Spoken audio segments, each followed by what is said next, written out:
One by one. Isa may camera, isa yung parang... Ayan, ito dinidetali niya. And then, diba, may mga police, male and female. I'm not sure if it's right, but it's certainly more than me. I am just by myself with my companions here. So then, I don't understand. Parang ganun ba yun? Ganun ba ang nangyayari sa bansa natin?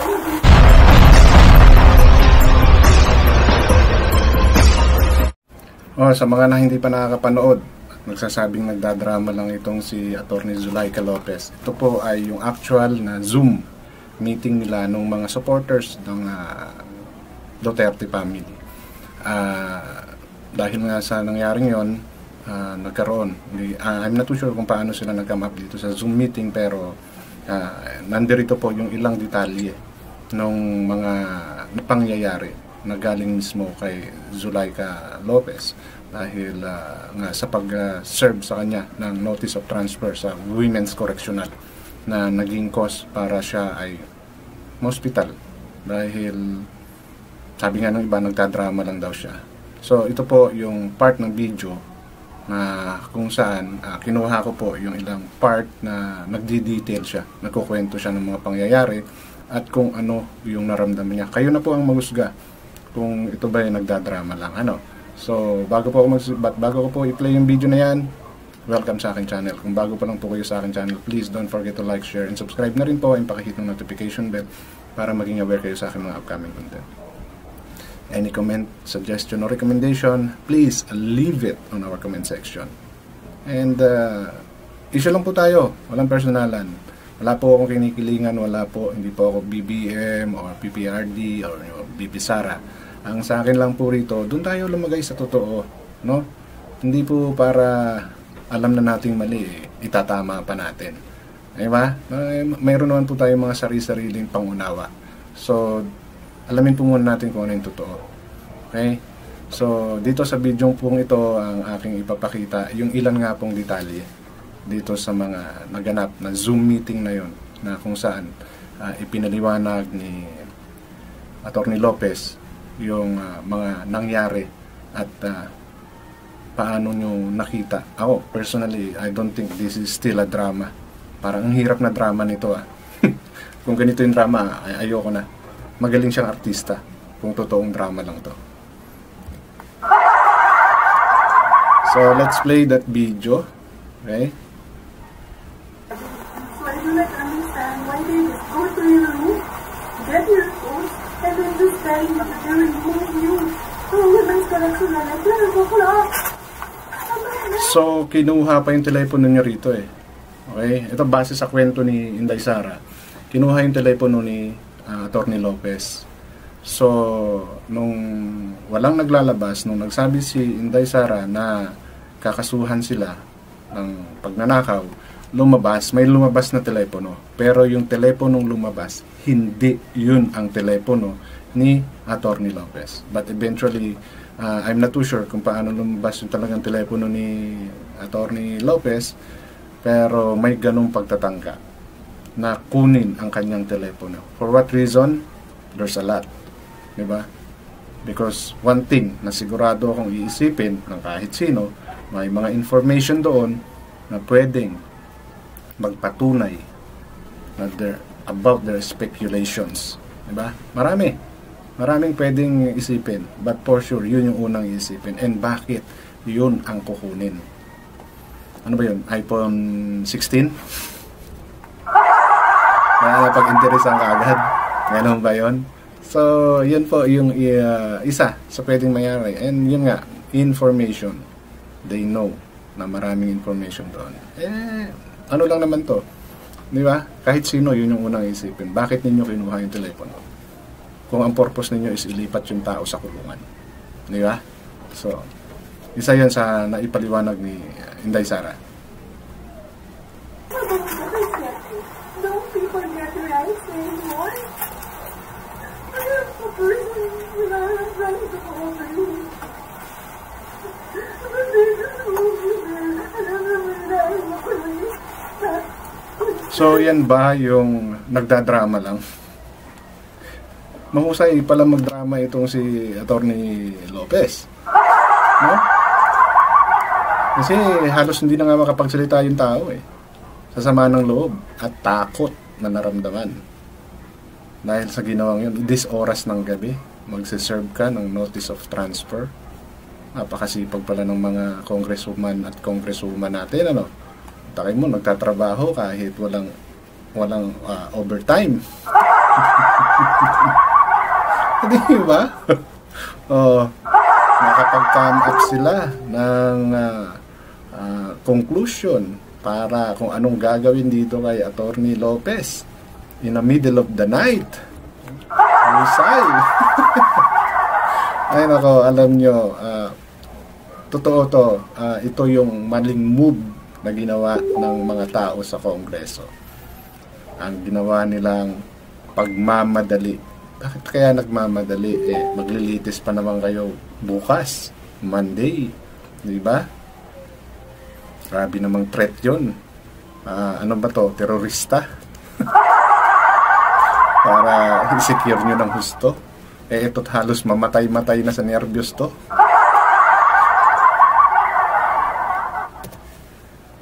But you can just come in here and demand to answer you in the middle of the night. I have my right. I am not any crime. I am not using the truth. Okay po ba? Yun lang po, ma'am. I'm using the abuse of power already. I am here as a detainee of the house. That was the order that was read to me. So, I am not going anywhere. I'm not going anywhere. Is it abuse nga ba ng power yung ginawa ng mga taong ito? Diba? So, para sa akin, kasi hindi naman kriminal yung tao para agad-agaran ninyong ipalipat at wala siyang nagawang krimen, di po ba? Attorney siya, so most likely alam niya kung siya ay na-abuse, di ba? Mga attorney po ba, alam na po ni VP Sara yung sitwasyon po, yung nangyayari po. And what was her reaction po? Ano po yung... She's standing as my lawyer now. So I'm not using this room. I am not using this room. I call her, she's standing in as my lawyer pro bono. This is not correct. People have rights in this country. I have a right. And they should respect that.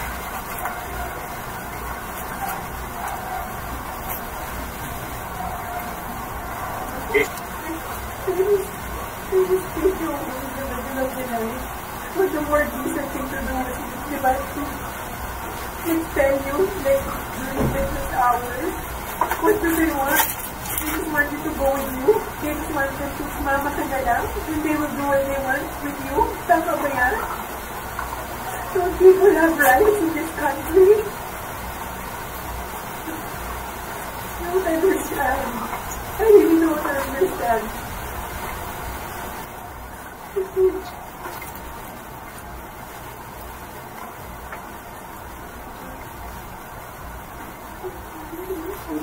Morning, I guess. Tanong ko lang, ma'am, tama ba sa 9 na tao ang pumasok dyan sa detention cell mo at 12? Midnight? Pumasok Okay. sila. And then when they were leaving, sabi ko bakit? Gabi na, matutulog kami. And they said, they just want to read me something. And I said, no, do not. Kasi patulog na kami. This is, it's already 12 o'clock and then pumasok na sila one by one. Isa may camera, isa yung parang... Ayan, ito dinidetali niya. And then, may mga police clear and clear. I'm not sure if it's right, but it's certainly more than me. I am just by myself with my companions here. So then, I don't understand. Parang ganun ba yun? Ganun ba ang nangyayari sa bansa natin? Just parang bad girl go to the room and they demanded to go with them. What if I had to know that I had to get a lawyer? So I demanded, I said, I'm not leaving this room until my lawyer talks. But they were insistent. Sinabi nila sila doon yung lawyer. Sumama daw kami. I have to get a process and acting on the way to Mandaluyong. I don't trust people because they do not respect my rights. What kind of practice is this? Follow up lang, ma'am. Were you able to communicate now with the...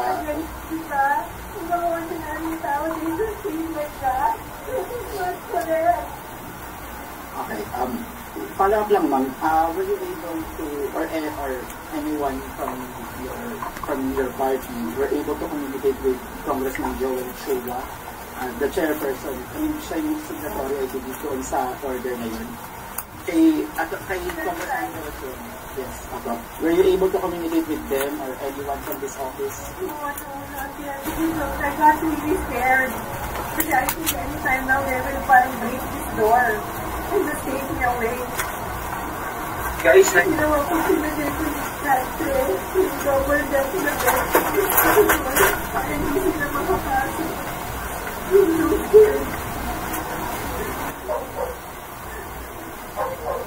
So, biruin nyo sa takot ng tao. Di ba? Yung mismong double deck na hinihigaan niya. Nakita nyo naman doon sa ibang mga videos, yung double deck. So, hinarang niya yun doon sa pintuan. Sa takot niya na baka balikan siya at pasukin na naman siya. So, narinig nyo yung ibang detalye. Di ba? So, dito nyo makikita, di ba, na yung matindi talaga yung politika dito sa atin. Lalo na given na talaga kung sino yung nakaupo, siya yung may power regardless, di ba? Yan, katulad ni Atty. Lopez. Kung tutuusin, di ba? Masasabi natin na isa siya sa, kung influencer rin lang meron. At BP ang umaalalay sa kanya, pero nagawa pa nila yon. For what purpose? Is it really for the security? Di ba? And papaano na lang yung mga katulad natin, common tao, pag nagustuhan nila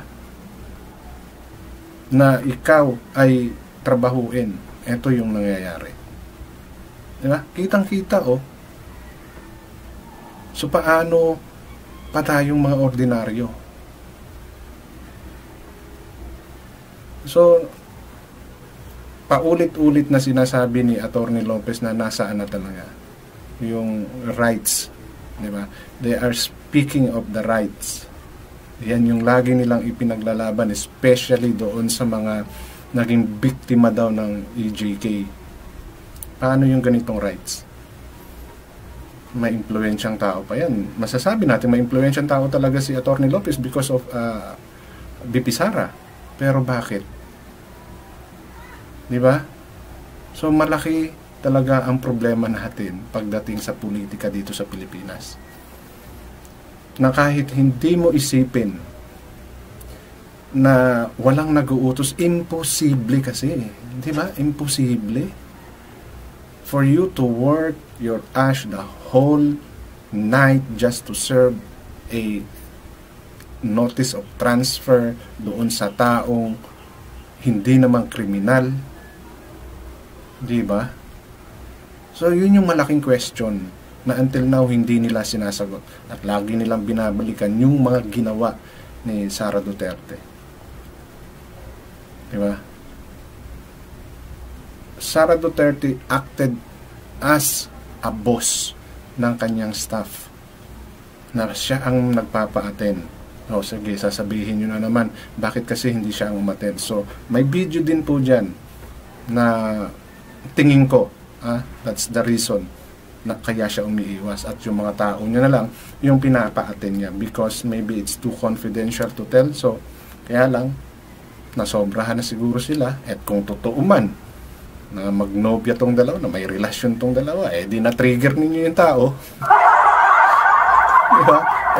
Ano naman ngayon? Diba? Tanggap na ng society yan. Kung totoong tomboy man ba yan si Inday Sara or what the fuck is it? Diba? So, mayroong video bakit naging ganyan. No? Malalaman natin na sila rin naman magkakasama sa kung anong drama meron ngayon sila. But to the extent na ganito yung mangyari kay Atty. Lopez, kumbaga, are they the sacrificial lamb sa mga taong ito na sila mismo may kinalaman sa nangyayaring nawawalang perang yan? Diba? So, ito ba yung itsura ng taong nagdadrama?